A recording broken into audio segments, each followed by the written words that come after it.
The prime suspect accused of attacking the White House correspondents' dinner over the weekend is set for his first court appearance today.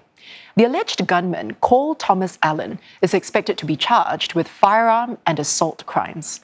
Documents found in his room and in his home reportedly indicate that he planned to target high-ranking officials at the event, including Mr. Trump.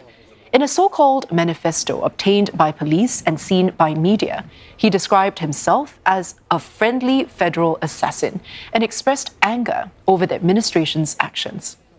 Mr. Trump called the suspect, I quote, a sick guy, claiming the alleged manifesto revealed a hatred for Christians.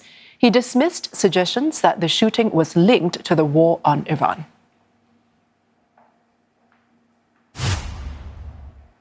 And for more, Kate Fisher joins us live now from Washington, D.C. Now, Kate, what can we expect from the suspect's appearance in federal court today? Well, this is a procedural event. This is where we are likely to get full confirmation of his name. It has been widely shared in the media here, but has not yet been confirmed by judicial authorities, prosecutors. We'll also have a formal reading of the charges that are laid against him, and they are likely to include assault on a federal officer using a firearm during a violent crime. And we're told that more charges are likely to follow as the investigation continues. So we're likely to get more detail, perhaps, of what prosecutors think this individual has done. We're also perhaps likely to find out more about his condition, about whether there are any mental health issues, and obviously next steps. When will we next have a court appearance? We'll also likely to hear about whether he will be detained further. There will be arguments over that. It's expected that prosecutors will argue that he should be detained given the nature of what he's been accused of. He'll appear in federal court in Washington, D.C. later today. Now, court proceedings aside, Kate, what's the latest from the probe into the shooting itself?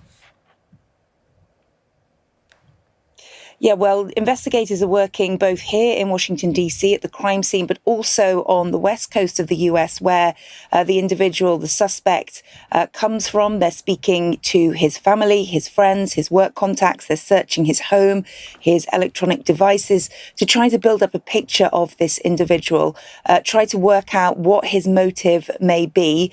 There has been indication from the acting Attorney General, Todd Blanche, that they're beginning to believe that this was a politically motivated attack. Clearly, it is still in the early hours of an investigation here, and there is nothing firm, but they seem to suggest via the so-called manifesto that he sent to family members before he took part in this.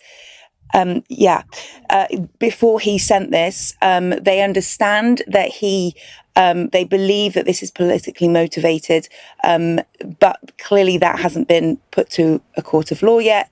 And the investigation, we keep being told, is still in its early stages. But they understand that they think that he was planning to harm members, top US officials, potentially also including the president. There is also, as you mentioned in your introduction, a suggestion about a religious aspect too. But again, this is all very early. We're expecting to get more of those details perhaps during that arraignment in federal court today. But certainly it's, and also when we actually hear from him himself, if he speaks in court. Kate, thank you so much for bringing us the latest. That was Kate Fisher for CNA live in Washington, D.C.